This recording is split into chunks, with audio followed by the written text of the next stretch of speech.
Bideo honetan, LibreOffice Writerreko orrialde baten formatu orokorra nola ezarri azalduko dugu.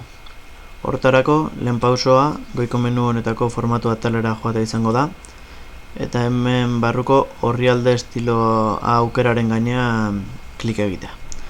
Behin hori egindakoan, leiho berri bat irekiko zaigu.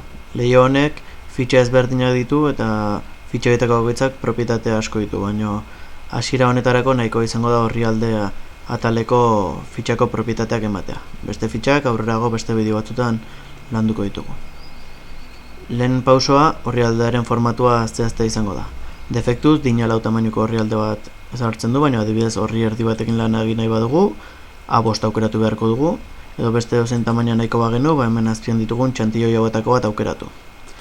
Tamaina pertsonalizatu bat nahiko bagenu, adibidez 15 cm, 15 cm orri baten gainean lan egin nahiko bagenu, hemen 15 idatziko genuke, eta hemen 15 idatzi edo minus honekin ere gesten joateko aukera izango genuke.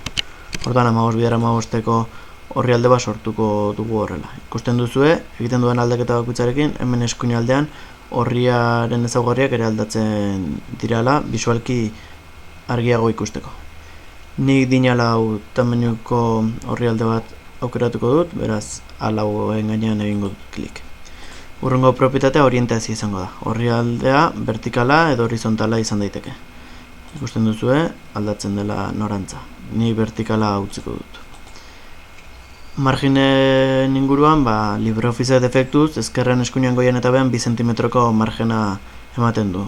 Gure lanak horrela eskatzen duelako edo guk horrela nahi dugulako beste margen bat ezer nahi badugu, aurrekoa bezala, plus eta minus hauekin handitzen joan, edo hemen idaztea nahikoa izango litzateke.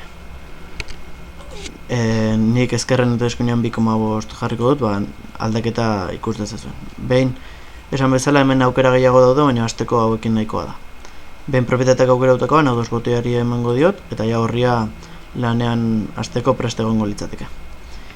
Ikusten duzuen bezala, hemen margenia 2,5 ditu dudanez, zati grisa 2,5 cm-koa da, bai ezkerrean eta bai eskuinean. Beraz, nahi idazteko zati txuri hau geratuko litzaidake, 16 cm hauek, bale?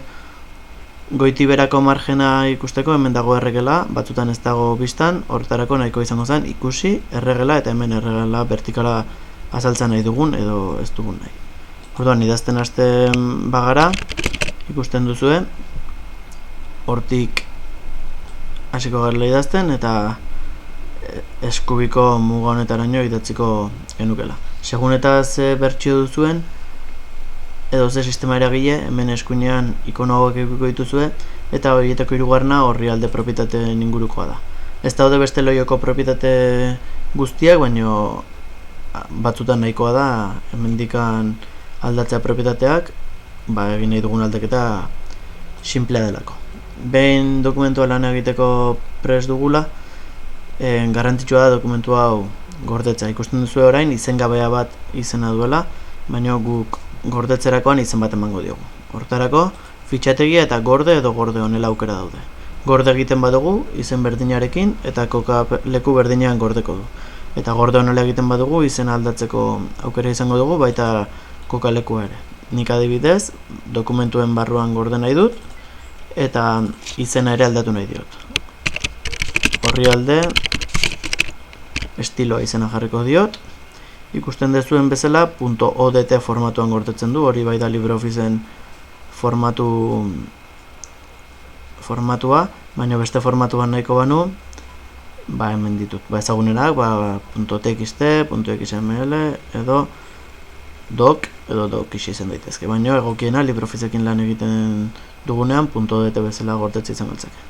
Behin hori egindakoan, gorde botoia sakatu, eta dokumentua gordeta egongo da, nik aukeratutako kokapenean, eta nik emandako izenarekin. Hemen goran ikus dezakezue orain, ze izen duen. Hemendik aurrera, dokumentu honetan, adibidez hemen gaizki idatzi dut, eta aldaketa bat egin nahi badut, aldaketa egin da gero, nahikoa izango da, hemen gorde botoiari sakatzea. Gainean gordeko du, baina kasu honetan hori nahi dugu.